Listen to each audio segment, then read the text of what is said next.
me leave that out? Because may I hit that again? Oh yeah, of course. Go for it. Awesome. Go for it.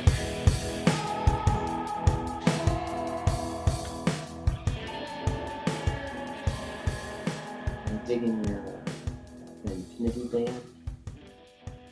This? No, the metal one that kind of twists. So this one or this one? That one, yeah. This is like some Nordic silver Sick. Yeah, I like the twistiness. brace. Yeah, I like how it twists. You can see different like Nordic symbols and Oh yeah, runes. runes. That's awesome. It's for my cold roots. Yeah, there you go. I also have some Viking ancestry. My mother's side of the family, Scarborough. Oh, what? Is from Scarborough and I think we talked about We this. did talk about this. We might We have might be an some ancient, relation. Yeah. an ancient relation. Let's see it. Maybe in the book where it says Scarborough coming from, I wonder if it's the same family offshoot. Probably, it could be. It easily could be. It's wild. A small world. Brother Julien. After all. Cousin Julien. Right, yeah, like we're all brother cousins. Right. On some level. Right, brother, cousins. Yeah, especially. Although you don't want uncle, brother, cousin. It gets a little creepy. It starts to get a little weird. Uncle, brother, cousin.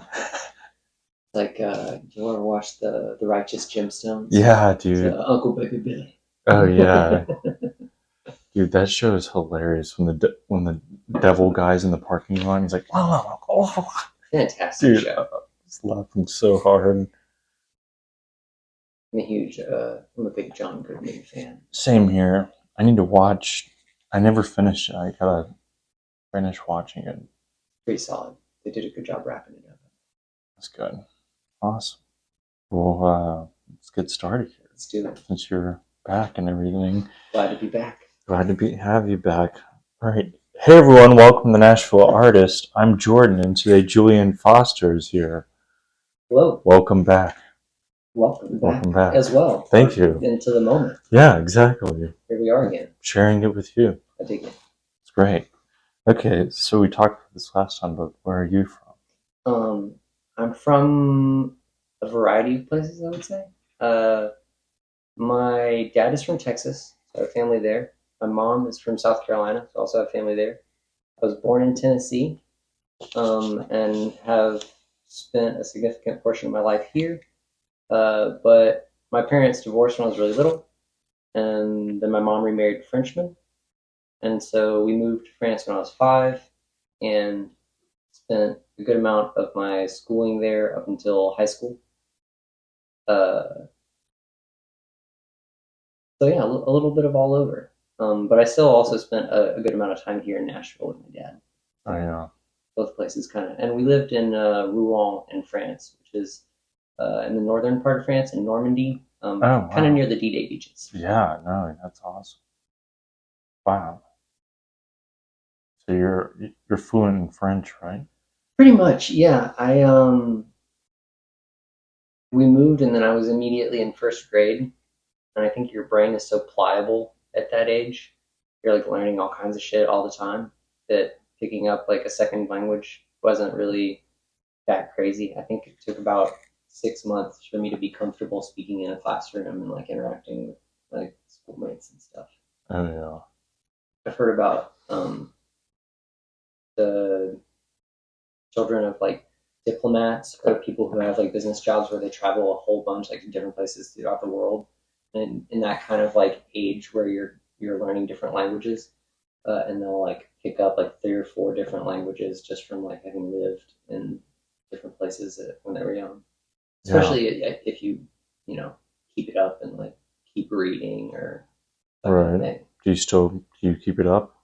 Yeah, I read. I try to watch media and stuff. I don't really have anyone to speak with, unfortunately, on a regular basis. Yeah. So I sometimes do like when I'm on the phone with my brothers and sisters, or my mom. But Speaking of siblings, how many siblings? Or I have both of my parents remarried and then had two children each, a boy and a girl. So four siblings, who are all about like 8, 10 years younger than me. Um, they're they're all very cool people. I get along with them really well. And my sister in France does like programming and very sciencey oriented tech stuff. Yeah. She's working on her master's degree, and my brother from France works in business, and he lives in South Carolina actually. Um, and then my brother from Nashville is a musician as well, Jack. He multi-instrumentalist, plays a bunch of different stuff, and produces uh, rock records, rap, all kinds of stuff. Everything. Oh yeah. He's a whiz, and also does like video editing and all kinds of really cool stuff. And my sister Mojo from Nashville also is super creative, and she has been doing like acting stuff and trying to get involved in that world, and also plays music and writes. So Awesome. definitely blessed to be surrounded by kind of people who I love and who are also like doing creative things. Yeah. It's creatively stimulating. And your parents are also artistic, right? Yeah, or at the very least, very artsy and into the arts. My dad is, like we were just saying, is a country musician. Yeah. And sort of growing up, I had a lot of opportunity be around music and the world of recording and production and shows and that kind of thing at a young age. So I think that was very influential. And my stepmom is or was a music writer for a while in the 90s, and now she does a lot of logistical things for my dad, like website and merch and organizing his tours and stuff like that. Nice. And my mom and stepdad have always just sort of been uh, really into art and loved movies and music, and uh, tried to instill that in me. You know. Yeah. So, what were you like as a little kid? What were you into as a little Probably weird. I think I was like uh, a little bit precocious, and so didn't like hanging out with children my age, and like was the type of child to say really weird things, that like unsettling things to adults. Um, and also got into trouble just because I was like bored in school a lot and not challenged enough by it. I think so would be a smart ass, Oh yeah. or like prankstery behavior. Mischievous. Yeah. Which is it wasn't malicious, but I think I was just distracted and not really like in an environment where I was surrounded by like-minded people or learning things that I really wanted to learn. Yeah. Um, College was a much better environment. I met a bunch of people who also wanted to make music and was learning about like music and art and stuff, and Oh. I think that was in a much better place mentally. I think. I had a weird childhood too. Just the being in two different countries and like, yeah, I bet. it was odd. Like I didn't I had very few people I could relate to because no one else really had that experience. Wow. But ultimately it was really fun. I think like I was exposed to like a wide variety of like art and culture at a young age. Got to travel around Europe when I was in high school. Went to England, Germany, Belgium, Czech Republic, Poland, and Scotland. What were you what did you like to do since you didn't like to play with others? What were you into? I don't know. I definitely have always been into just like media, like an avid consumer of media. I think Like when you were a little kid? yeah, my parents always had huge CD and vinyl collections, just from being really into music, and then also them being in the music business, got a bunch of promo stuff in the '90s when people were making like shitloads of CDs and giving everyone promo.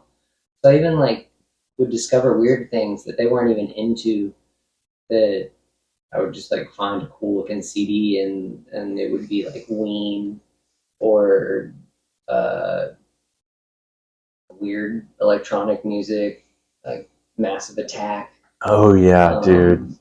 So Oh, yeah. I was always like, I think blessed before the internet to have like a huge amount of media to consume, uh, and was always like an avid reader as a kid, and loved like uh, comic books, manga, anime, that kind of thing.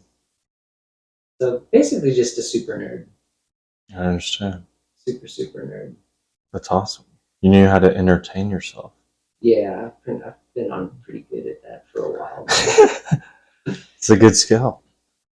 I, I think it's all the plane rides. Like oh you get that yeah. 8 hour plane ride from You like probably get used to Paris talking to to strangers. Atlanta or New York. Yeah, I'm pretty comfortable talking to people.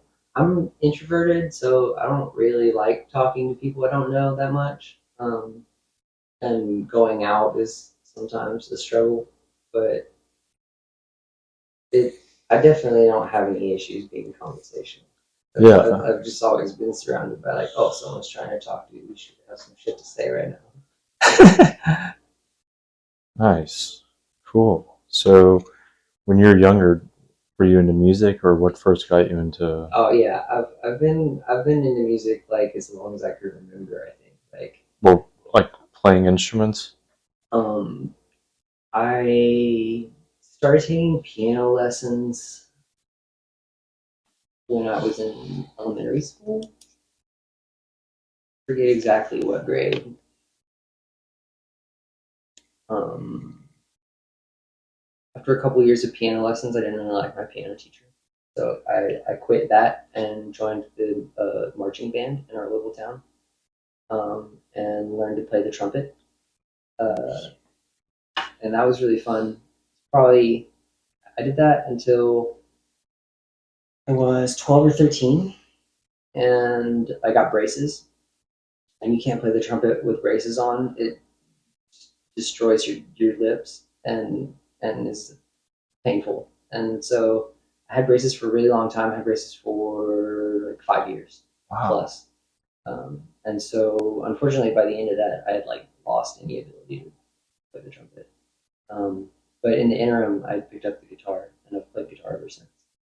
Nice. And kind of continued to play piano and keyboards too, but more in just a like self-taught for fun capacity and like taking lessons. Right. At that age, what music or art or anything were you like, that's really cool, I want to be like that? Or I think originally probably just things that my parents liked. Like I remember really being into Paul Simon when I was a kid. oh yeah. Graceland is still one of my favorite albums. Uh, so that's probably like an early one.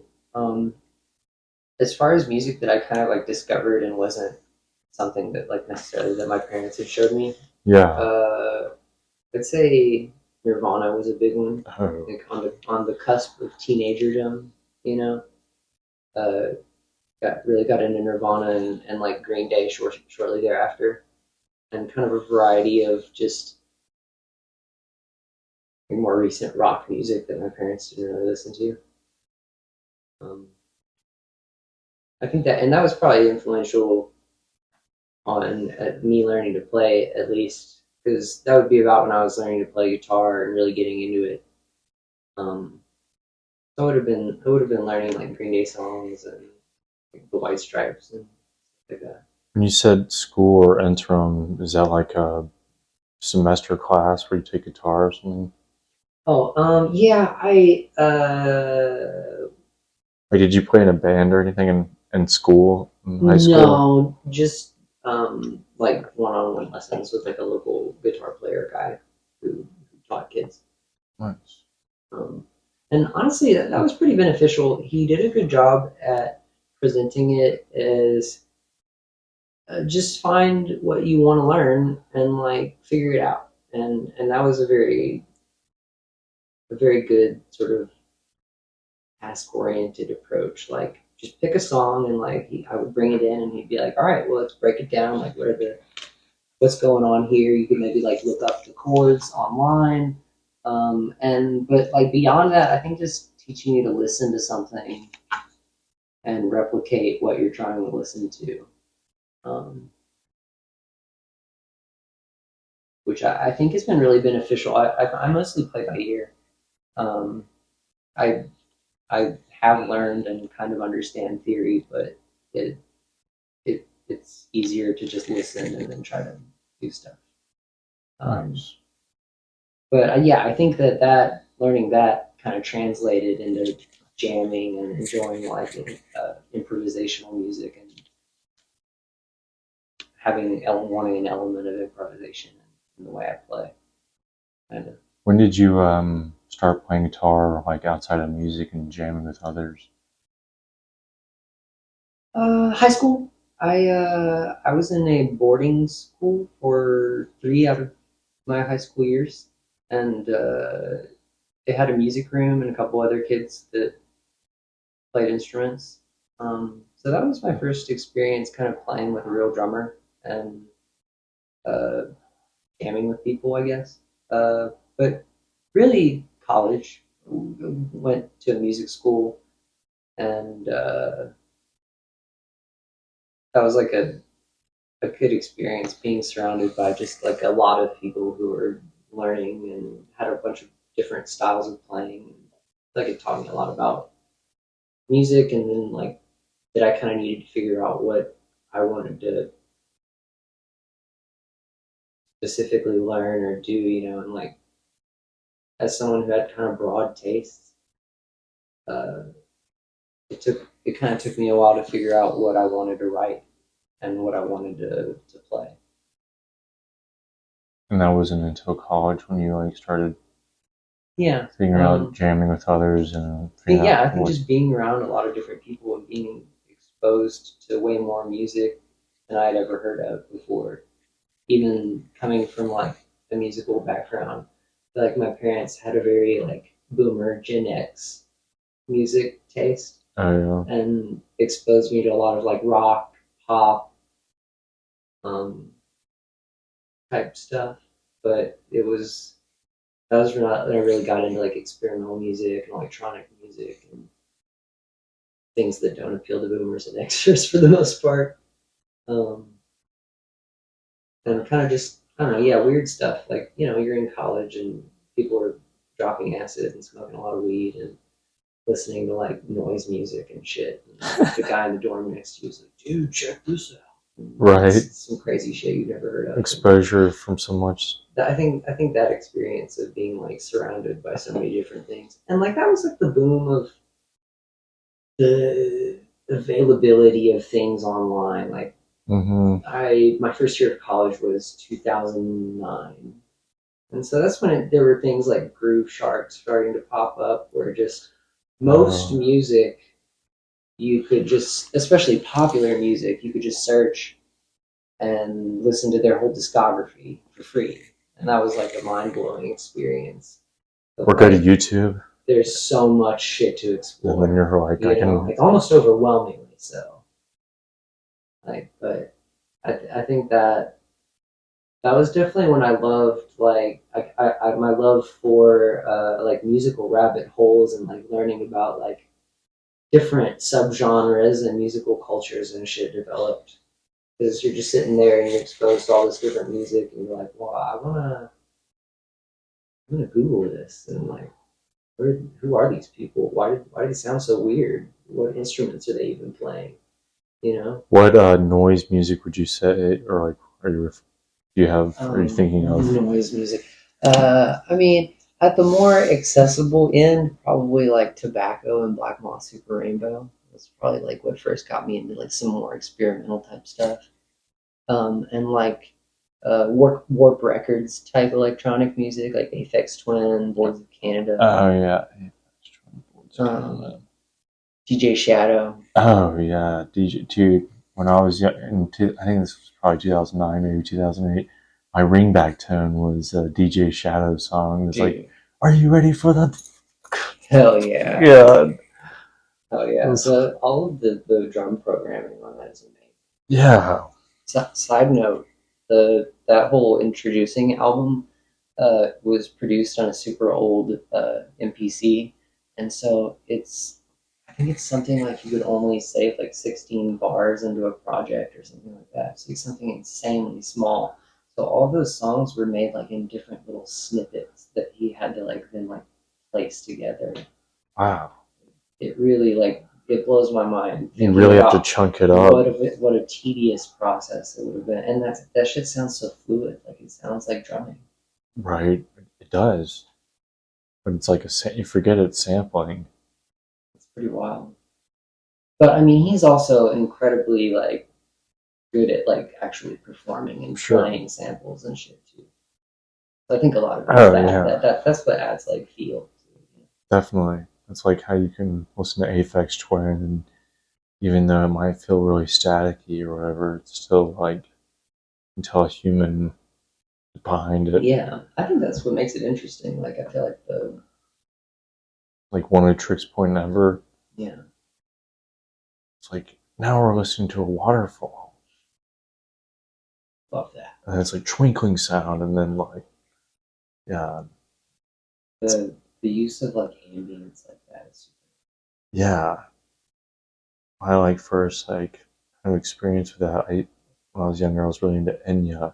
Oh hell yeah! It was Yeah. trippy, man. Yeah, it was. And she has like background music that's like, whoa, Plus, dude. she has like the whole like mystique thing about her Yes. living in a castle in Ireland, kind of Yeah, vibes. dude.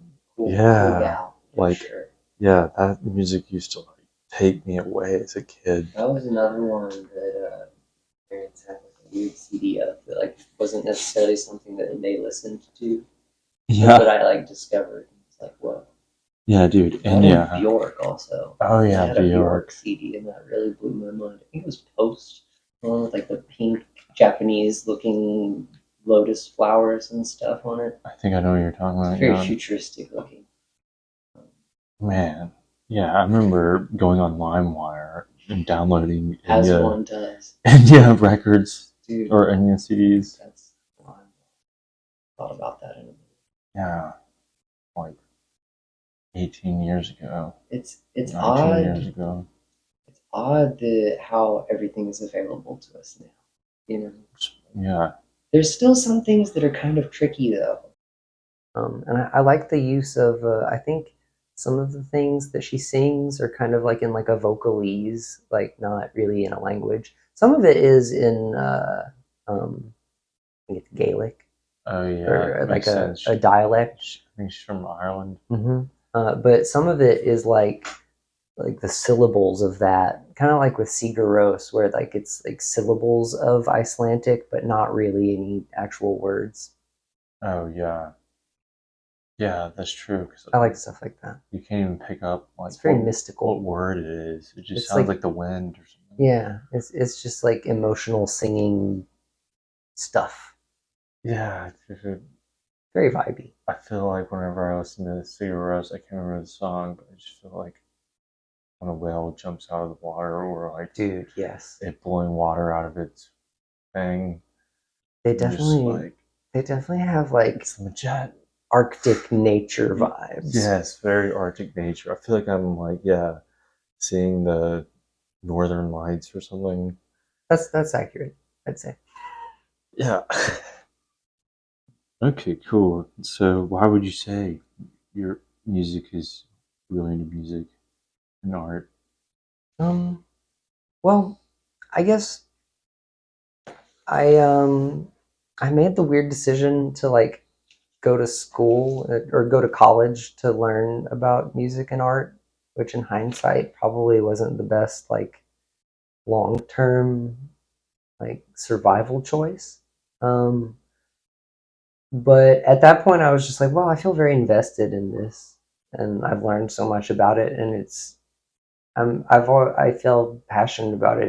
It's effortless to learn about, and I I it's what I want to spend my time doing. So it feels like the right thing to do, I guess. Nice. Just feels like the way. The way. Yes. Last time we talked about the Space Cadet Quintet. Yeah. And that's been something you've been doing recently? Definitely. Yeah, I started in quarantine in 2020. Uh, Started playing music with my dad and my younger brother, uh, and we all really like sort of tropical jazz lounge stuff. Um, and that seemed like a fun thing to try to attempt to do.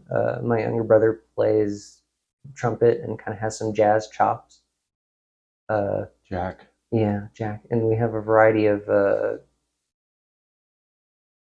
instruments and recording stuff at our disposal. So it kind of started like we were like, hey, let's see if we can write some songs like this, and then we ended up making a whole EP short album, um, and that was really cool. It was a cool way to like incorporate a lot of what I had learned making trip hop and electronic music um, into a recording setting and like another genre. And it was also a bit of a challenge, like learning uh, like some jazz chord progressions and trying to write or play more jazzy elements. That's something I never really typically uh, felt very comfortable playing. So that was a really cool experience, and I think again it showed me that you can just set your mind to something and be like, wow, I love this art. I'm gonna learn how to do it. Um, there's no, I think the only boundary is just like sitting down and practicing. Yeah. Really. So, who are the other two members? Oh, so yeah, Jack, my little brother, who I mentioned earlier, Yeah. is sort of a multi-instrumentalist and producer. And then my dad, It's who the quintet part. oh yeah. So it's actually just sort of an imaginary ensemble. I Um, was like, it rhymes with Space Cadet, and we did actually record with some other people on the album. Steve Fischel, who's an incredible pedal steel guitar player. He has produced a bunch of really amazing country albums over the years, and plays pedal steel and lap steel with Emmylou Harris. oh wow. Um, and he is just a wizard, like a total, uh, just a force to be reckoned with behind the slide. Who played drums? So a variety of people. Jean Marc, who is Right. a friend of Jack's, and they were in a band for a while and are kind of childhood friends. He played some of the more live feeling drums. Some of the drums were programmed, and then some of the drums are things that we kind of amalgamated with, like Jack playing some stuff and me playing some percussion and layering some break beats and stuff like that. Nice. So, yeah, a variety of percussion, I'd say. And then we worked with Lily Ophelia and Jack's girlfriend Cara, who are really incredible singers. Yeah. And they did some very vibey, uh, sort of tropical vocal parts, like pa pa pa, beachy stuff. That really it really added a cool retro uh, summertime feel. Like just like it makes you smile to hear stuff like that. Right. And they sing together a lot anyway, so their harmonies are really really tight, and it was really easy to work with them and record with them. It's awesome. What influenced it? Like, A lot of like Tropicalia and like Exotica records from the 60s. So a lot of music from Brazil. Um, I would say some of the main names would be like Martin Denny is a huge influence, and the three of us all really like this guy called Esquivel, uh, who wrote stuff for orchestras, but would include a lot of found sounds and weird percussion and Latin instruments and like rock and jazz elements into his sort of orchestral arrangements. So it's this very like huge ensemble stuff with little things that come in just for like a snippet to play a little phrase here and there, almost like Zappa stuff where it's like super produced to this almost cinematic level of listening where there's sounds happening all over the place but that are very musical and very written to what's going on, but in a kind of quirky way. yeah, quirky. I definitely got the thing we talked about this last Todd Terje. Todd Terje for sure. That's an excellent example of like somebody who is probably also influenced by some of those Very, things, yeah, but also bringing like a modern espionage. synth element to it. And that's kind of something that we wanted to do too, is like pay homage to like a lot of that older music that we liked. And yeah, you said spy stuff. Definitely like Yeah, James Bond James atmospheres and Bond, like stuff. Girl from Ipanema. But then also adding like more of a modern context, like elements from, we mentioned Massive Attack, like trip hop stuff, Yeah, and more modern sounding synths. And so I think it did end up being like kind of a cool combination of things. And it was kind of written and recorded that way too, where it's like a combination of musicians and traditional recording styles, and then sort of more in the box software, um, uh, modern production stuff. So it's kind of cool to live in both of those worlds. yeah, yeah. Because there's definitely modern elements. I like the speed and pacing of it and everything. You can tell some parts are actual, like the voices bring the natural element. We tried not to make it too much any one particular thing. So there'll be little elements here and there where it's like, oh, that sounds like a drum and bass break, or like that sounds like a, you know, a 303 acid synth or something, but without necessarily making a whole track that plays to those genre themes, you know. Yeah. Now, how do you develop your music skills or art skills? By just being like super obsessive, honestly. I It's hard not to, and it's hard to put it down when I am focused on art or music. Um, and usually, what stops me is like the real world intervening and being like, "Hey, you have to go eat food, or you know, go to work or something like that." Right. Um, but yeah, I do it every day, and it is nice to sort of have a variety of creative outlets. I think that allows me to be creative every day because I don't have to focus on one thing always. I like writing for a bunch of different instruments that I don't necessarily have the ability to play with digital software. I like practicing guitar and lap steel and like learning to be a better keyboard player. And I also like writing lyrics, and I also like drawing. And so if you're not feeling like doing one of those things, but you feel like you want to have like a creative moment, it's cool to have all those options. Yeah. If I get tired of one, it's nice to be able to kind of like, well, I'm going to keep the creative juices flowing, but I'm kind of stuck on that. So I'm gonna just do this for a while. Right. And that's refreshing for your mind. Yeah, it keeps things fresh, not just focus on one thing. Do you have routines or anything? Kind of. I try to. Like I re- I don't have like a set routine necessarily. My schedule changes a lot uh, depending on whether or not I'm touring, doing like uh, roadie and tech stuff for my dad, uh, or whether or not I'm in town and I work in with like a catering business that event based. And then I'm also working around my wife's schedule. So it's kind of changing all the time. And Yeah. so I just kind of have to be like, well, now's the time to here, have creative time now, do it, you know?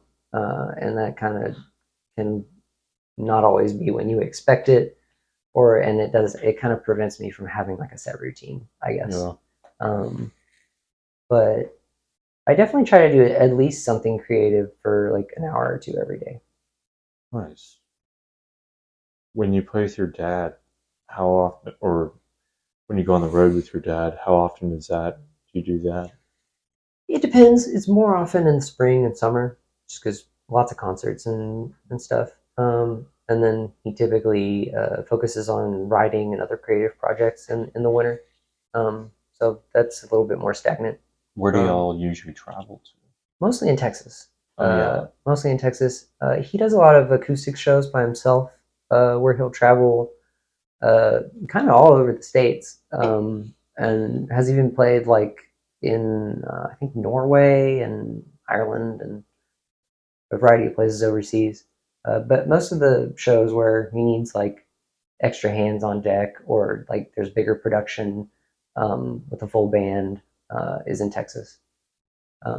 So I do guitar tech stuff and roadie and kind of some road manager things. And when we have the equipment available, I do video stuff. Some of the shows that we've been doing for this past tour, which is the 30th anniversary of his first solo album, are in theaters. Kind of like sit down, old school theater type of venues. So those typically have screens and projectors or like LED screens. And so it's really cool to have like a visual accompaniment element. And I like that sort of, I like tech stuff. So Yeah. it's fun to do that. We project like clips from his old music videos, nature footage of drones flying over the Grand Canyon and wild horses and stuff like that. Very Texas country centric imagery. Yeah. Without trying to be, too pandery. Like gets them riled up. Yeah. Well, honestly, what most gets him riled up is the old music video clips, I think, because it's really cool to see him, doing funny young dude music video, early 90s stuff. Oh, yeah. It's kind of a hoot. And it's fun for the anniversary tour. They're doing it where the first half of the show, they like perform the whole album front to back and then have like a little hits segment at the end. Oh, yeah. Man, so people have been following him for a while. Definitely. Actually, this is crazy. This summer, one of the shows that we played, it was this girl's 500th Radney show. She started seeing him in the late 80s, pretty much when he started making music, and she was like a young teenager. Wow. And has seen multiple shows on like pretty much every single tour. Wow.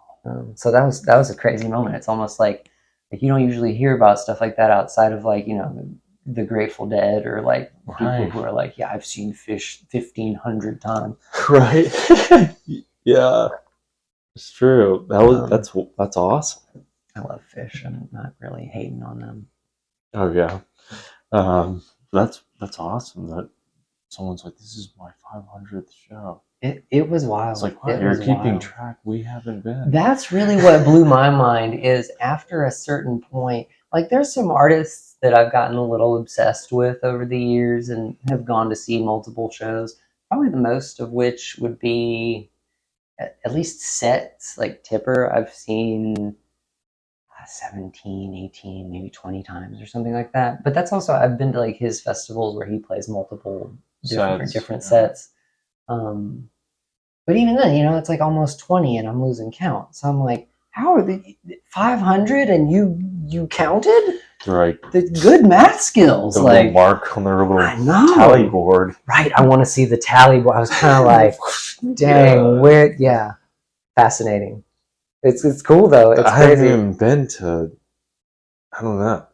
I've definitely not been to 500 shows, and I've been going to shows my whole life. Yeah. Like I love it, but like that's wild. Wow, dude. That's probably 1,000 hours. Yeah. Easy. He usually plays at least an hour and a half. So dang. They're like an expert at listening to your dad. Yeah, pretty much. Pretty much. It's a trip. It's cool though. Like it's neat to see it's neat to see how his music has affected people. Radney Foster. Yeah. It's a lot of fun. And I don't know. I like traveling and getting to eat a bunch of Mexican food and hearing opening bands and shooting the shit with like old musicians who have weird stories of touring with ridiculous people in the 80s. And the music business in the 80s was a fucking crazy place from what I've heard. Yeah, that's what I've been hearing too. 80s and 90s, they're like, he's on drugs. Okay, good. We're safe. Yeah, they're like, okay, he's easier to manipulate. Let him do it. It's nuts. It's cutthroat. One of my favorite music business related quotes is Hunter Thompson's. I forget which book it is, but he says the music business is a long and shallow money trench where bad men run wild and good men die like dogs. There's also a bad side. Wow, it's all bad. Yeah, 90%. I think that's pretty accurate. There's a lot of people who are getting taken advantage of. I think even now, in the performance industry. Probably, yeah, for sure. Especially if they only are good at their craft and not outside, like business skills smarts and all that. Stuff. Yeah, it's easy to be taken advantage you can of. be easily. I mean, you could be like Britney Spears, who like it can't like it was for the longest time wasn't even like couldn't see her children and stuff because her parents were so in control of her career and her life. Yeah, that's crazy. Oh. So, of all time, what would you say your biggest band artist influences are? That's a tough one, isn't it? Massive Attack. Honestly, yeah, definitely. That's a big one. I would say different artists for different realms and genres and boxes in my brain. For bands specifically, Grateful Dead is definitely a huge one. When I was younger in the summer, I would work for this pizza place, Pie for the People, and work at music festivals like Bonnaroo and kind of travel around with them and got to see a lot of music and a lot of Grateful Dead cover bands. And also just at music festivals and the campgrounds, like people are always playing old Dead tapes and stuff and Dead recordings, and it's a funny culture. So I kind of got wrapped up in that for a while. And the music is like a cool blend of a lot of things that I enjoy anyway. Like I love the improvisation, the experimentation, the blend of like American music styles from like country, jazz, blues, rock, like everything kind of blending into one big cool thing. That's a big one. When I was younger, probably, like I said earlier, like Nirvana and Green Day, the White Stripes. In more of a in the realm of like electronic music, I think Boards of Canada is a pretty big one. Just the sort of like totally alien and surreal world that they create. It's like their own unique sound. But in electronica, especially, just any artist that does something like really, really distinctive and really kind of quirky. That's what I love about Tipper and Aphex Twin and things that are just like. What kind of music is Tipper? Kind of a variety of things. His earlier stuff is like breakbeat dance music, and then as it progresses, it's more sort of multi-genre and really focused on sound design.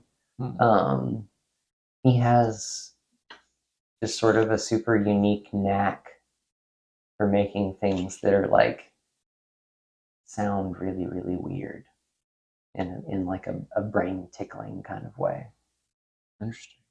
I'll have to check him out. I definitely heard of him, but I didn't. He's also an insanely talented turntablist. Oh, wow. And especially in his live performances, he incorporates that to like it's wild. It's like, I don't know if you're familiar with like the DMCs. That's like the world championship for turntablists. Oh, and wow. and like he is up there. I don't, he hasn't actually been, but like having seen some of other artists that are of that ilk, like I got to see DJ Qbert, who's kind of like a legendary turntablist. Tipper is definitely has the skills, the magic wrist. Waka waka. And that's really that's a lot of fun too in like a sort of dance rave environment. Yeah, it adds like a live element. It adds like an element with feel that's improvised, and also more than any other electronic artist that I know of, he strives to make every single show unique and is constantly creating new material or editing old material to provide something that is. I'd say each show is consistently 70 to 80% new material or edited material that most fans have not heard before. Wow. And his dedication to that really is impressive, and also just makes the shows really fun because you don't know what to expect. It's always something like totally different. Wow. That's awesome. Being able to change your own music just slightly. It's more than slightly, honestly. Or like there's times where you'll hear something and you're like, oh sweet, it's going to be this song, I recognize that sound, but then it's like a totally different arrangement. The drums are vastly different, it's in a different tempo even, or like it and it's very fun to hear stuff like that your brain thinks it can anticipate, and it feels like it has an element of familiarity, but then also is a new experience that you don't know what to expect. Yeah. It keeps you on your toes, and it keeps it fun to listen to. It's interesting that also in the electronic scene, because it's easy to think they just press play. Yeah. Well, and I don't think that that's something that a lot of people strive for.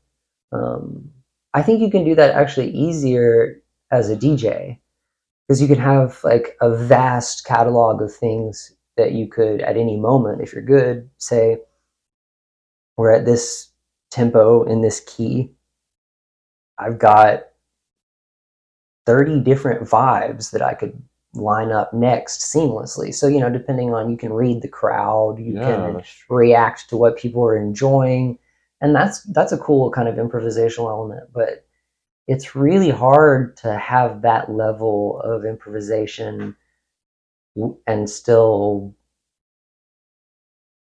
have it flow well. Yeah, I think. And like the people who manage to do that are, it's incredibly impressive. But I think it's very easy to try to add an element of improvisation and then just have it be like, well, they're just using a filter or something, or like you're just sort of adding delay to something, and it's not particularly that different. Right. So got to do an overhaul. Yeah.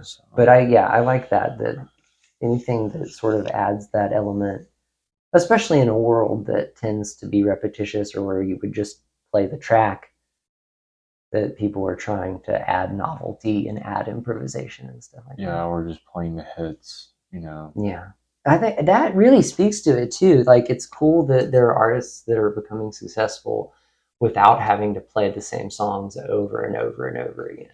And I think that's what people really like about jam bands is it's a different set every night. And I mean, shit, even like the new Taylor Swift tour. People are so excited to go to multiple shows because each night she plays two different songs from one of the whatever the era they're doing. Oh yeah. And tour. that alone is like so exciting for the fan base to have like an element of wow, it is going to be different every night, and like and I think people like that. Yeah.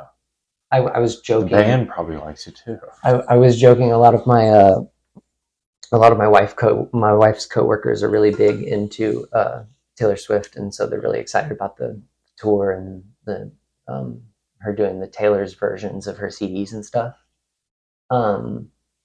But it very adjacently, like it's.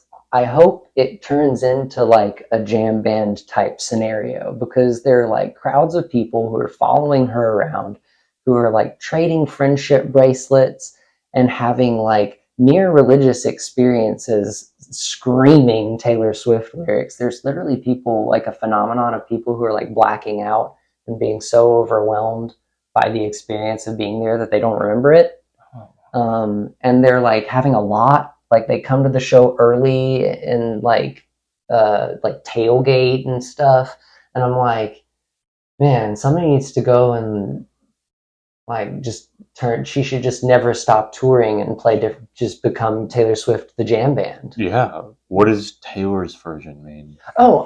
It's actually pretty cool. I think when she was younger, from what I understand, she was forced by her record label to make a lot of musical decisions that were geared towards what they thought her audience wanted, or just, that's kind of how the pop world works, is right. There's people telling you we need to do this. So is this a remastering? She more than remastering, she's re-recording all of them and producing them the way she wanted them to be produced. And I haven't listened to all of it, but I have heard some that they sound better, I think, because she's a stronger vocalist now than when she was younger. And also, you can tell that there were like stylistic decisions that she wanted to make that she didn't get to, and it's kind of cool to have the ability to fine tune your stuff and make it the way you want. And hopefully that sets a precedent for other artists to maybe have more say, or maybe stand up for themselves a little bit more and say, look, no, people want what I make. Like, I am the artist. Like, please let me make the art. Right. Which I think that's a good thing. And she definitely has the fan base and the power to project things to a wide variety of people. So I think if that's a thought that she pops into more people's minds, that's probably a good thing. Yeah, she has definitely influence. I'm sure she can be like, if it's not working out with you guys, I'll find some other people. It's a funny phenomenon, though, as a whole. I'm a little tickled. It's like from a ethnomusicologist perspective, Someone holds the keys to your creation. It's an interesting. It's like that wouldn't happen. You can't do that in like indigenous countries. But I think there's also like an element of like some people do need mentors, or true. Like some people do need a producer to be like, oh, that's a bad decision. Actually, don't do that. Right. And so like it's a fine line. It's like being micromanaged in the beginning, and then when they see that you can kind of handle it, you kind of do your own thing. Yeah. I think hopefully like people realize that maybe you need an outside help to produce a whole record, that isn't a given necessarily that a writer or a singer or a guitarist would be able to produce good records. You know what I mean? Yeah. But that like, I think it works best when it's like a creative thing, when want to have that person there telling them, ooh, what if we brought in this instrumentalist or stuff like that they wouldn't think of, rather than a record label producer or somebody who's just there to say, this isn't quite marketable enough. Yeah. That's terrible. Right. That doesn't help. That doesn't give any direction. No. Okay, so outside of music, or maybe in music too, where do you find inspiration for your art?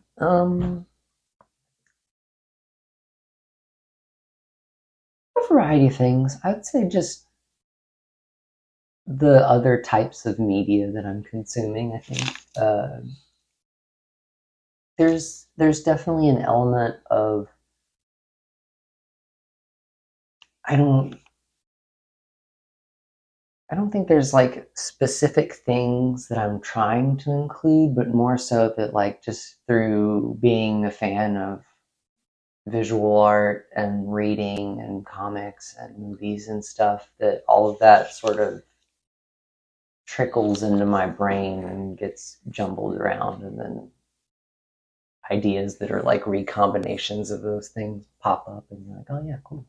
It's like you gotta have the time to expose yourself to random stuff. So, yeah, and life experiences too. I think to a degree, like you got to go out and live a little bit to write a song, yeah, or to make music. You have to like feel something to write emotions that feel real. Right. You can't really write about something you haven't felt, or yeah. Well, I think you can, I mean, especially if you're a good writer, you know. True. Getting in that perspective. But, yeah, like some people are really good at just like researching something and then putting themselves in that other person's shoes, even though they haven't done that. But I don't think that's everybody.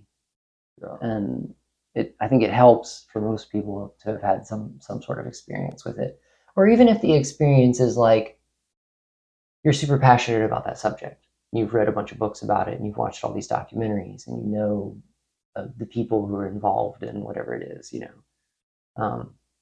Even if you're not like one of those people, that might be enough experience for you to like create art about it that's heartfelt. Yeah, that's true.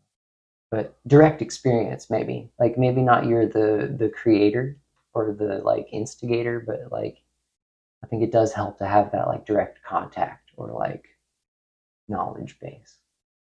Yeah, I guess it would depend on the experience too. I mean, well, because some things it's like, well, all you could do is study them, right? Like old shit, history and whatnot. Like all of our best historians weren't there, right? Right.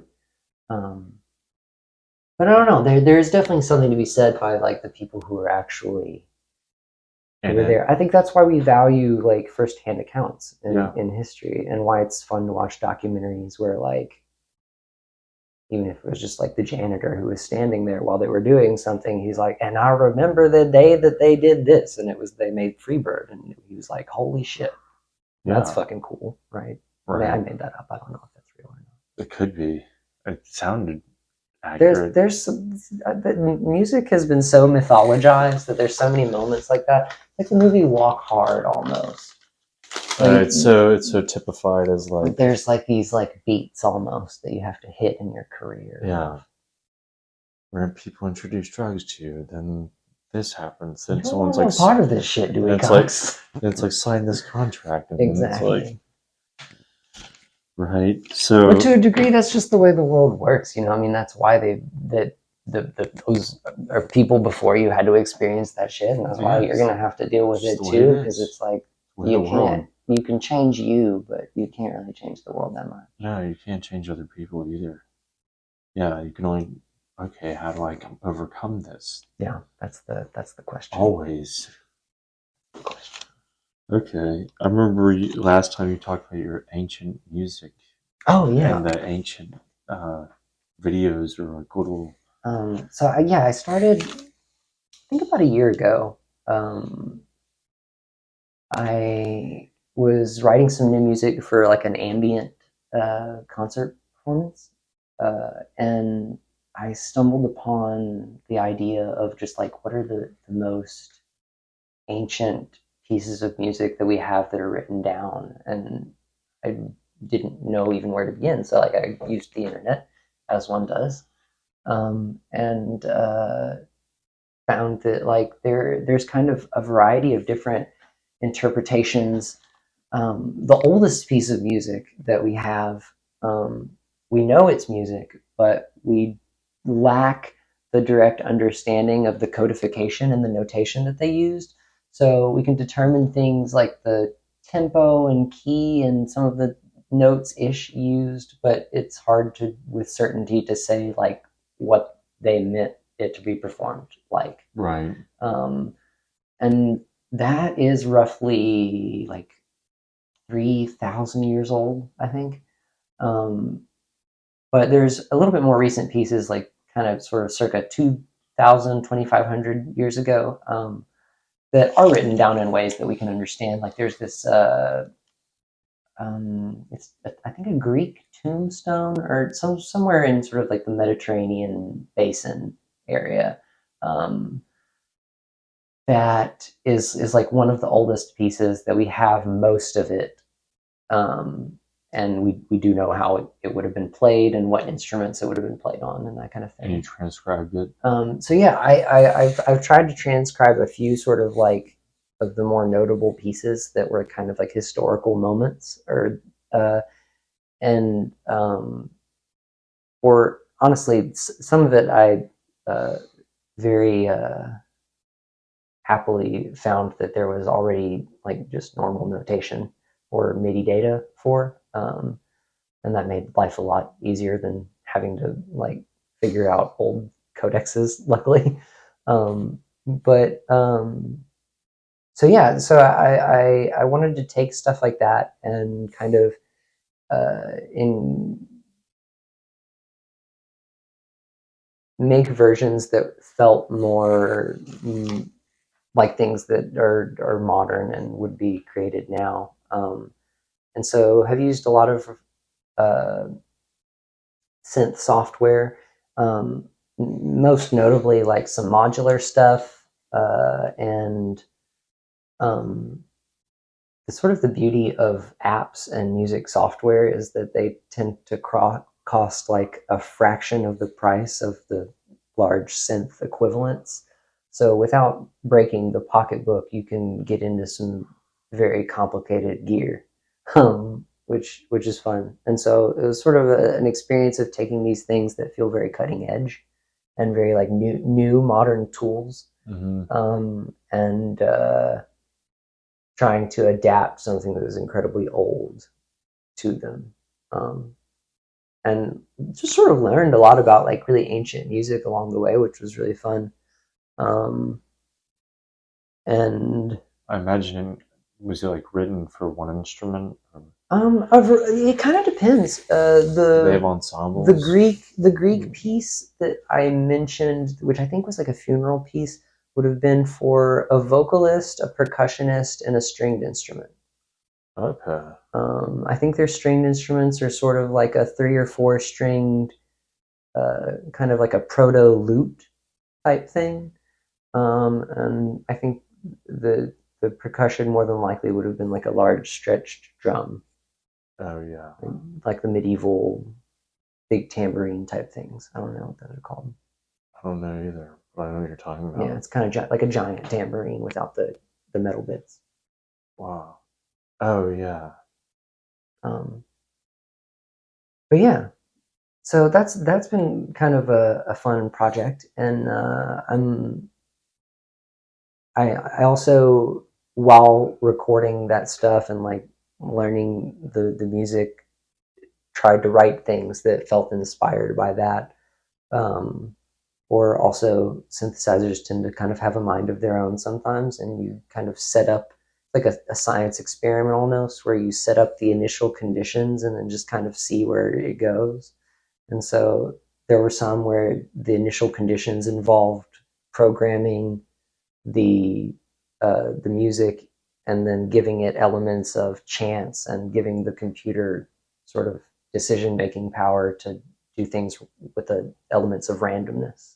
Yeah. And that's kind of fun because sometimes it takes you to places that really you didn't expect to end up. That's cool. did you, I guess, had to hear it piece at a time and then put it together and be like, wow, that's what it sounds like?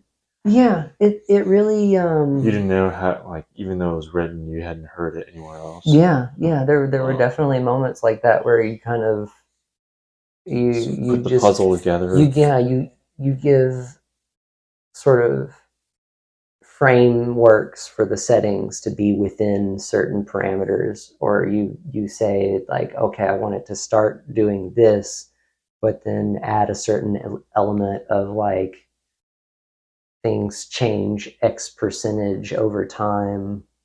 um, Then I imagine you would go back and like 3,000 years ago. What kind of instruments were they playing with? yeah Like then studying the instruments. Yeah.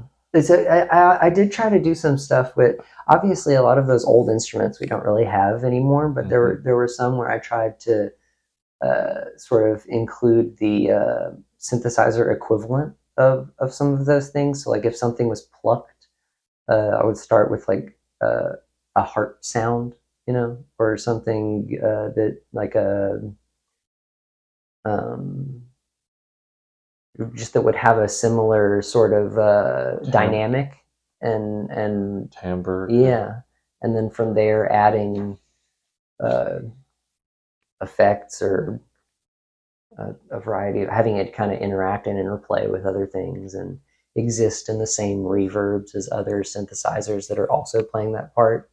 You get kind of like doubled parts of something that sounds acoustic and then something that sounds electronic playing the same thing, Oh yeah. or sometimes in like different octaves, so that it's kind of stacked. Right. Yeah, it feels kind of full on the spectrum. Um, so yeah, that's been sort of something that I've done uh, just for fun, really. Like it was really fun learning about all those things, and it it was fun to create things that didn't have any parameters really. Like I could make them as long or as short as I felt they needed to be, or as thing, you could just loop things and continue to explore if you feel like it needs another moment or another idea or something.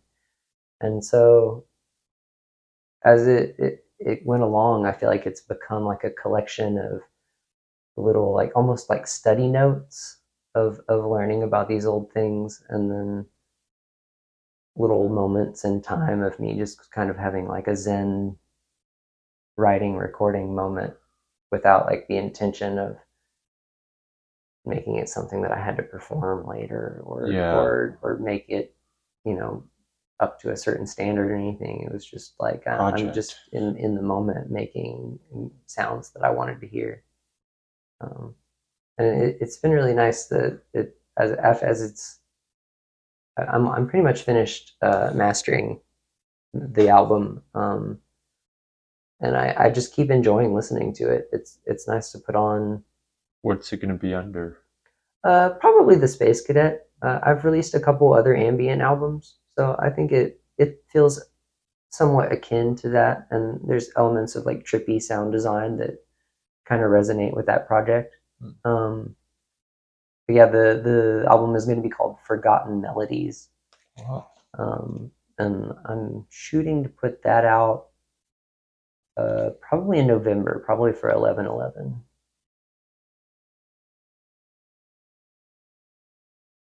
Nice.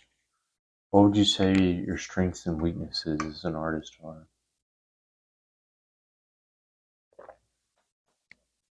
Strength.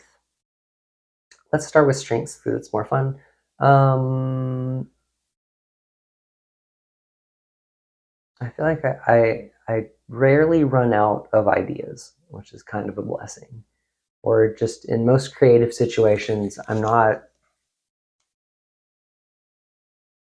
There's just always something popping into my head, being like, "Oh, what if you did this? Or what if you said this right now? Or what if you asked them to do something different? Or like, what if you said, what if we tried this?" It's like a constant stream of like what ifs, and so I I suppose it's a strength. It feels kind of like a blessing just to be able to have like this constant little like stream of things that you can reach up and pluck something out of and run off with. Yeah. Um, but I don't know if that's really something that I like as a strength in the sense of something that I like have purposefully developed. It just feels like something that's ongoing, Yeah. or a voice that I can't turn off. So Childlike sense of a little curiosity. annoying sometimes, honestly, when you're trying to like enjoy something just at home for fun, and then your brain is like picking it apart and saying, "Hey, what if this?" And you're like, just shut up right now. Just shut up. Weaknesses. I don't know. I sometimes feel like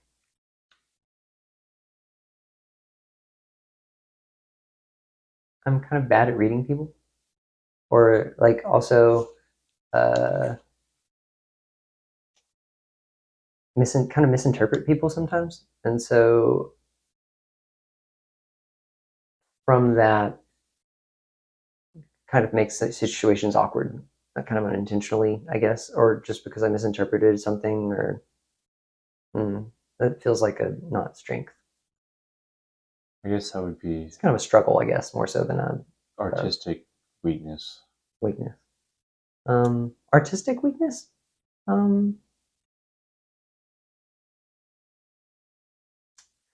Probably doing too many things.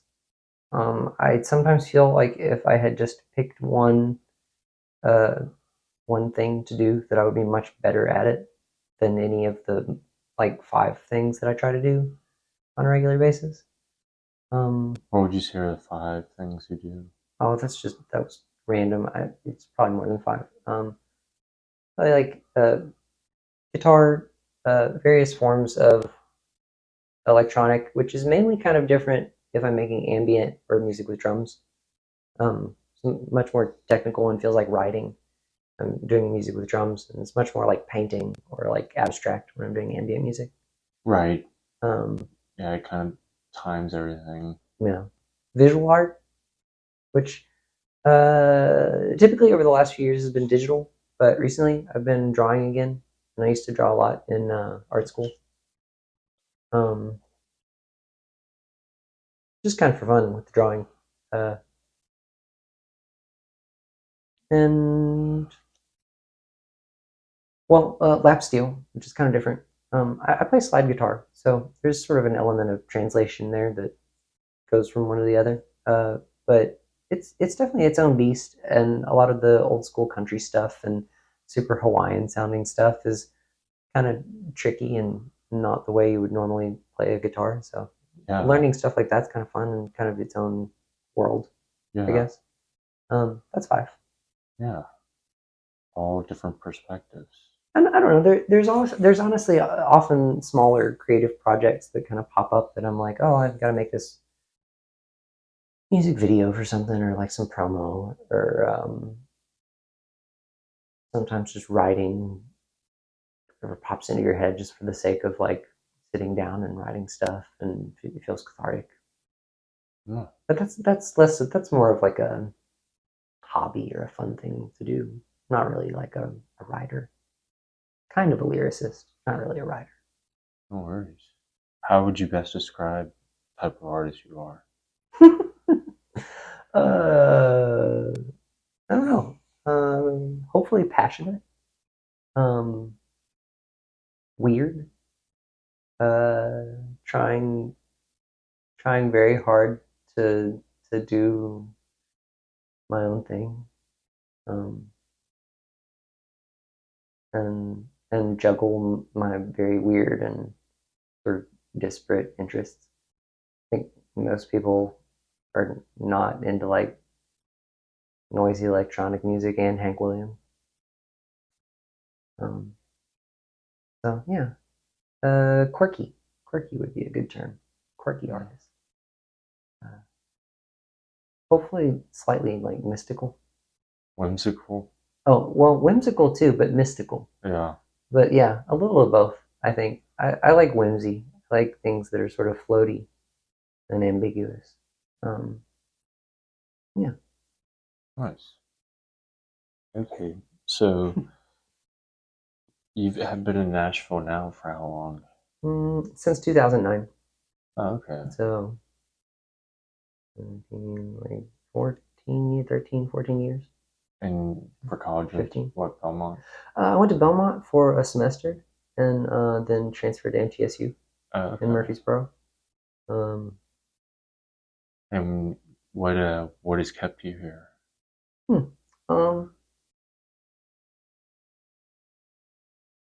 Well, up until sort of the availability of housing and pricing kind of going up of the last few years, it's a relatively cheap place to live with a lot of other musicians and a lot of creative environments and studios and opportunities. And my friends were here and family was here. And so it's been a decent home base. Yeah. I like the art scene. For a while, right after I graduated college, there were a lot of really cool house shows and kind of local music scene stuff going on that I went out and did, and that was a lot of fun. And it feels like home to a degree, but Yeah. I don't know. I don't think I want to stay here forever. Definitely been considering as of late, maybe relocating somewhere. Oh yeah. Or just traveling more, trying to see more of the world. Change up the scenery. Yeah.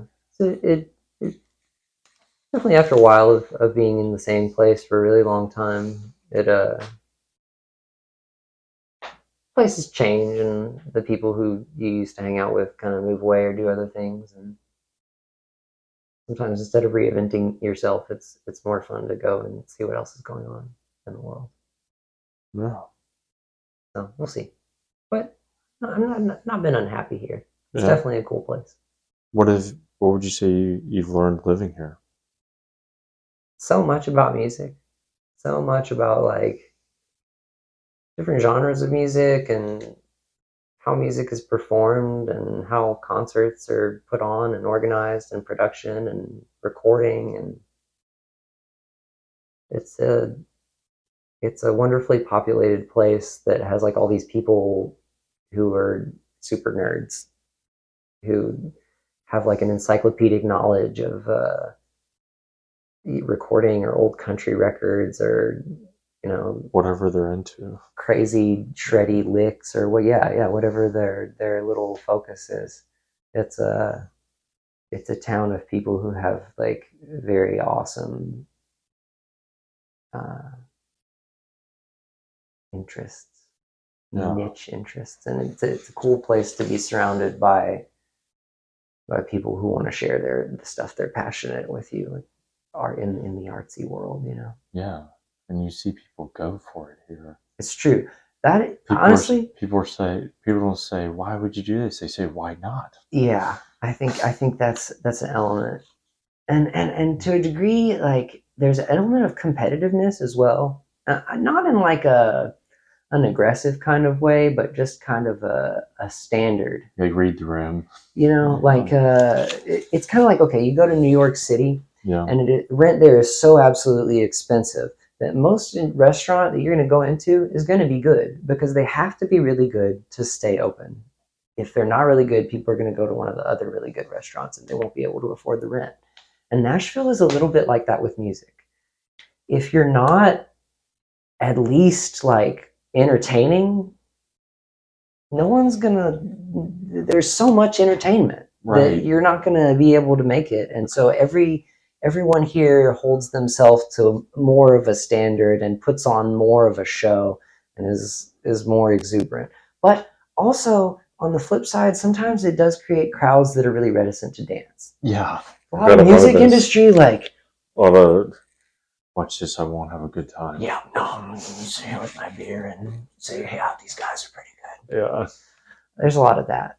But it's also a true testament that if you are playing a show in Nashville and it is rowdy as hell, that you are putting on a good fucking show. Yeah.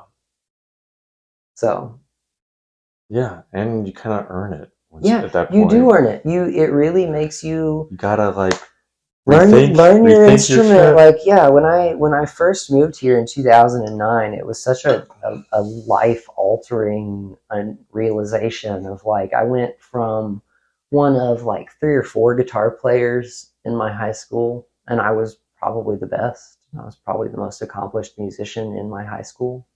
To whoa, I'm not very good. I think we're like shit. Like everyone here is so good. Was this like high school in France? Yeah, yeah. When I was in a fairly small class in a small kind of schooling environment, so there just weren't very many musical people. Yeah, then you And get I guess here. so. But yeah, moving here was like an eye-opening experience of I really need to practice quite a bit. Yeah, you had that And talk with yourself. Yeah. But well, you know, sometimes that's the I think that's a good experience for young musicians to have, right? Like You want it to kind of scare you when you go there. Yeah, you want to grow. Or be aware, like this is what you're getting into. This is probably the standard that you're going to have to hold yourself to if you want to do this professionally, or like be any good at it, and have stamina. Once you get there, you got to hold it. Oh, and it goes away so quick. If you're not practicing, like you stop for a few weeks and it's gone. That or your success. You know, even if you get successful, now you have to sustain your success. True. You know what I mean? It worked because you were working your ass off, and you better once you keep get on there, doing now that. the work starts. Yeah, big exactly, time. exactly. Because now you have fans that pay big money to see you, and I have expectations, and yeah. The beast gets bigger and bigger. But yeah, you can glimpse all of that here, I think. Definitely. You can learn about all of that. The spectrum of yeah. where people are at, what they're doing, and how serious they are. And they're like, okay. Yeah. Okay, great. What is some advice you'd give to someone who's going to move here and do art?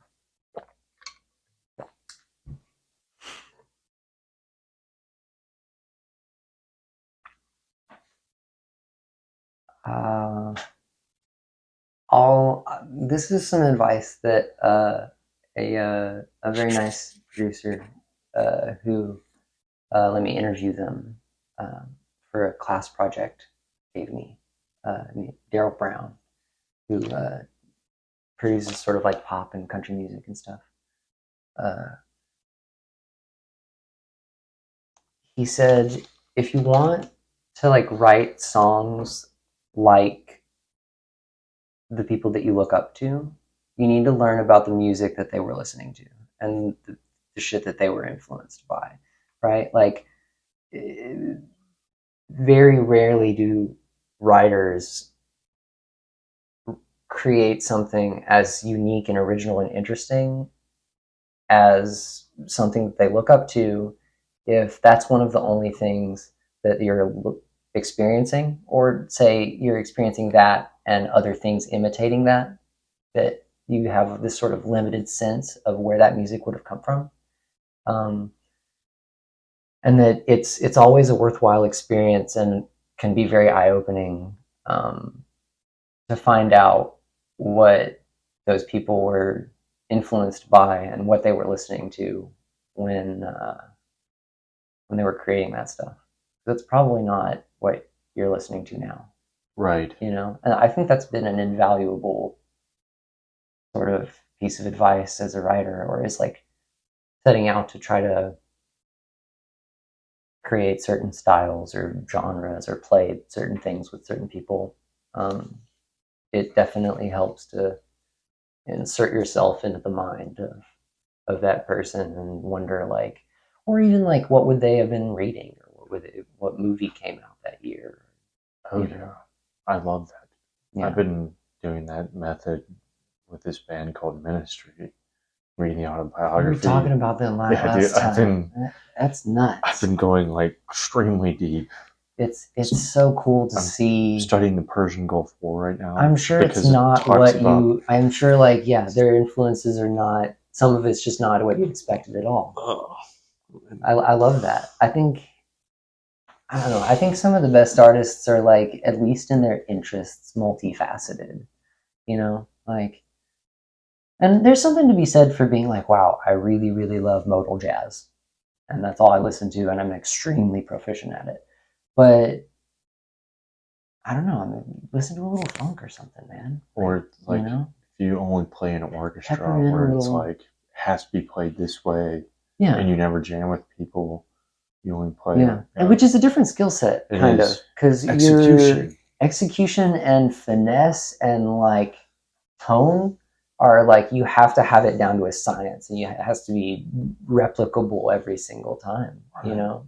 But I don't know if people who know how to play orchestral level violin necessarily have writing or improvisational skills, unless that's something that they like developed also, you know. Yeah. Balance. Okay.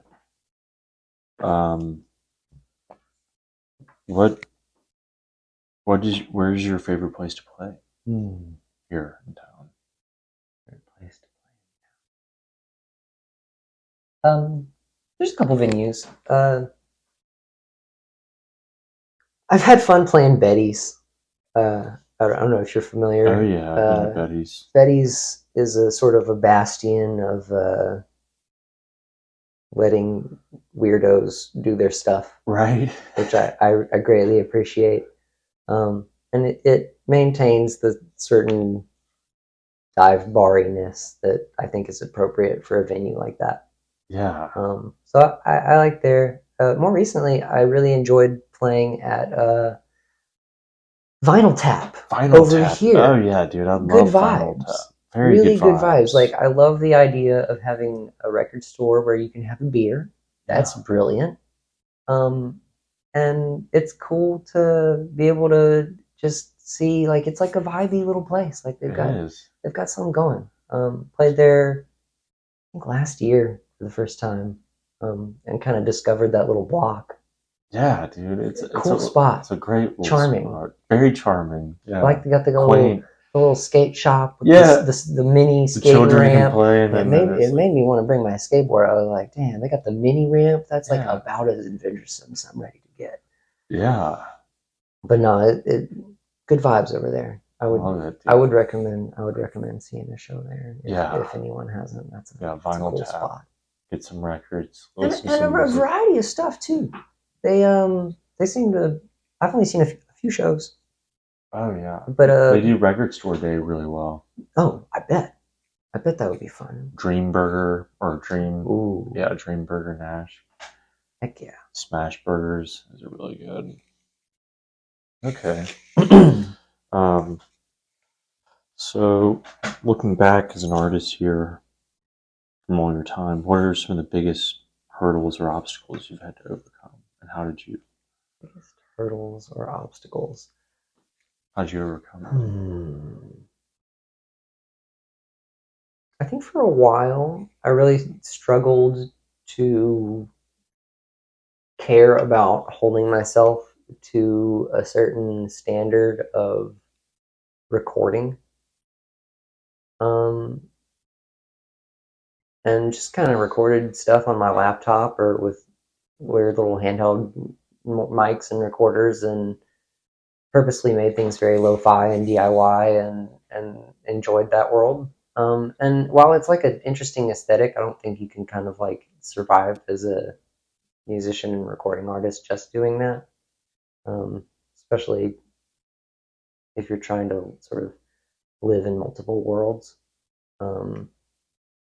So sort of learning enough about engineering and holding myself to a standard of mixing stuff that I'm like happy with the result, that I can feel confidently like this is up to snuff. It may not be like incredible, it may not be the best, but it's professional, you know. That took a really long time to get to that level, and also really push myself to want to achieve. I feel like a lot of things happen to our generation kind of like that. Like, did you have a moment where they had to like ban headphones when everybody started getting iPods? Yeah. There was like a minute where you could kind of bring your iPod and be doing this, and they'd be like, no more. Yeah.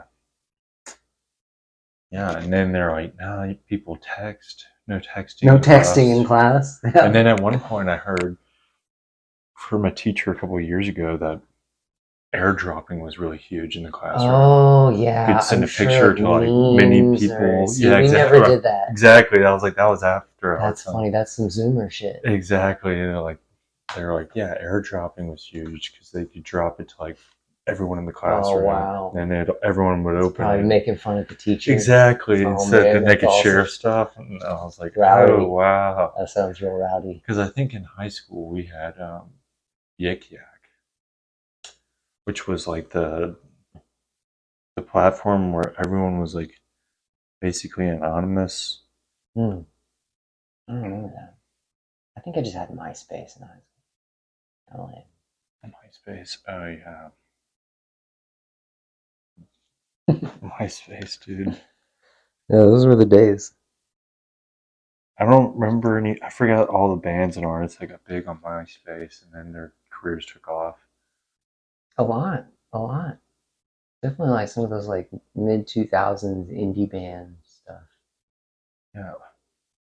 Yeah. So we talked earlier about, do you watch a lot of YouTube, or how do you consume your media? I watch things on YouTube, but usually like specific channels, content, like people that I follow or people that I like. I don't really go down like YouTube rabbit holes. I feel like I do use TikTok occasionally for like just general quick entertainment, like kind of just scrolling, and I kind of use Instagram sometimes, but I mostly use that to communicate with people actually, or like advertise music related stuff, or like share art. Um, and then I use Reddit also. That's a little bit more specific.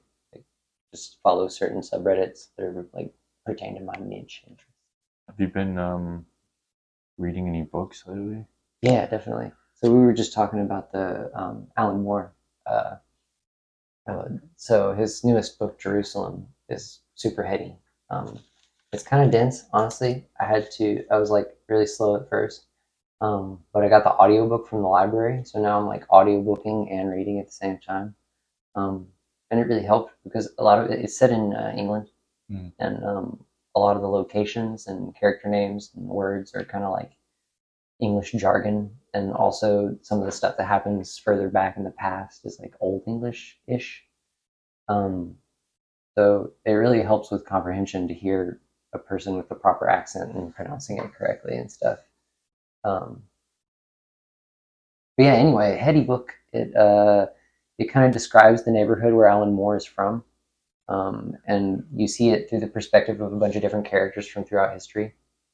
And there's some sort of mysterious, supernatural, spiritual phenomenon afoot that sort of links the characters. Pretty heady. Oh. Definitely enjoying that. But yeah, I'm a pretty voracious reader. Mostly fiction. Mostly fiction, yeah. I read musical biographies and stuff about music, kind of occasionally, but that's the most like nonfiction that I really read. What genre of fiction would you say? Sci-fi. Jump around. I love sci-fi. Fantasy. Sci-fi fantasy is definitely, yeah. Those would probably be my main genres. I also like some horror stuff, like Stephen King, and um, just some general fiction also. Kind of like not really like old classic stuff, but like I guess stuff that would be like 20th century classics or things like that. What are your favorite books? For books, Neil Gaiman is probably my favorite author. So probably one of his books. American Gods. American Gods is incredible. That's up there. I think my favorite is probably Good Omens, which he wrote with Terry Pratchett, who's another favorite. That one's particularly funny, and the show is actually a really excellent adaptation. It has Is it HBO? What is it on? I think it is HBO. Okay.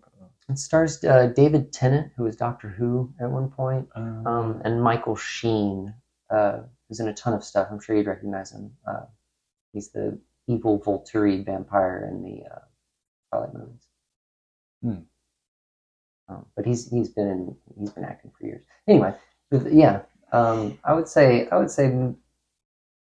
Neil Gaiman novel. I have a few different favorites. American Gods would be up there. Honestly, the whole Sandman comic series is incredible. Sandman.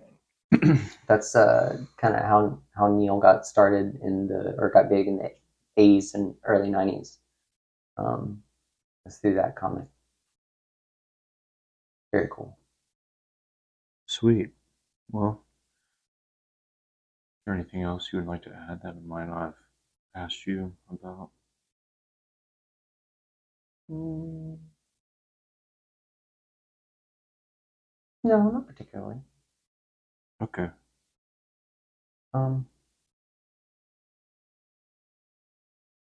Yeah. All right. Well, what is something absurd you love or do? What's what? Something absurd that you love to do. Something absurd I love to do.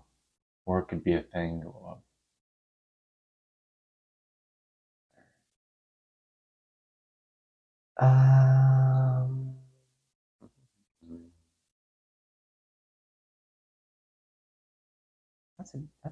That's a good question. Can't come up with an immediate answer. Gotta think about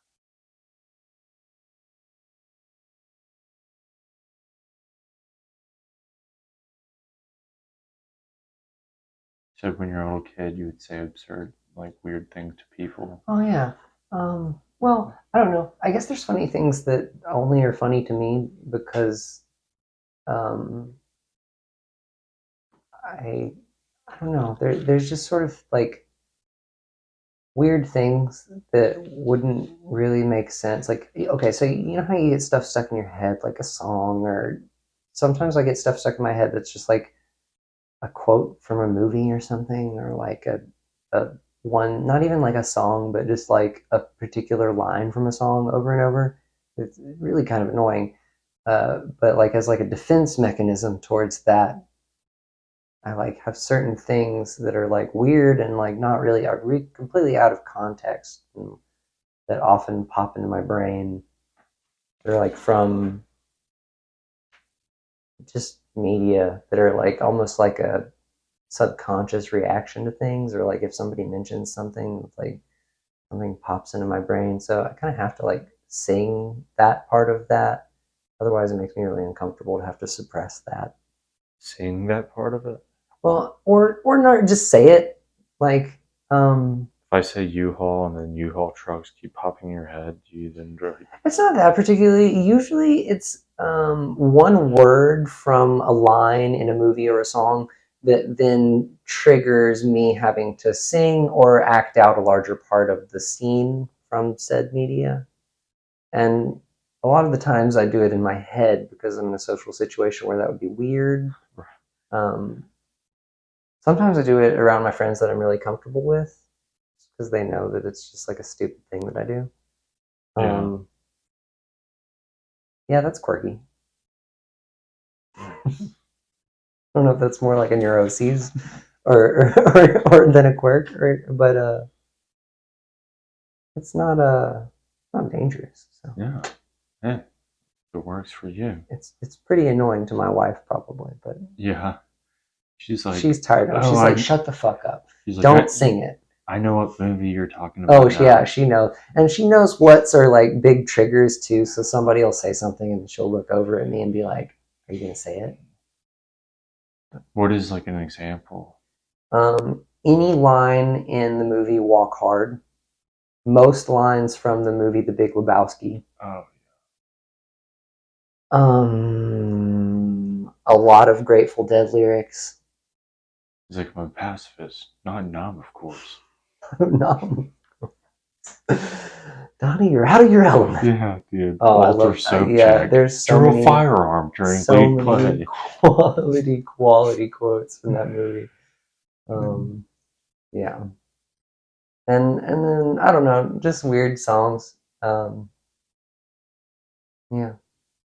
You see what happens, Larry? You see what? Oh, so do you know the bit about that line being different in the TV rated version of that movie. There's a TV rated? Yes. Okay. So they had to adapt certain of the jokes from The Big Lebowski for television because they were deemed too crude. Now, most of them aren't really noticeable, but the big one is, do you see what happens, Larry, when you fuck a stranger in the ass? And hilariously, instead of saying something lame that makes sense, they changed it to find a stranger in the Alps. So in the TV version, he yells, "Do you see what happens, Larry, when you find a stranger in the Alps?" It's amazing. Oh. It's like, is it still absurdism. John Goodman saying the same? Yeah, I think so. I think they had him like overdub it because he's kind of distantly. You see it from across the street, right, as he's like bashing the car. Right. So I think they just dubbed that line. Wow. It's so silly. One of my favorite movie facts.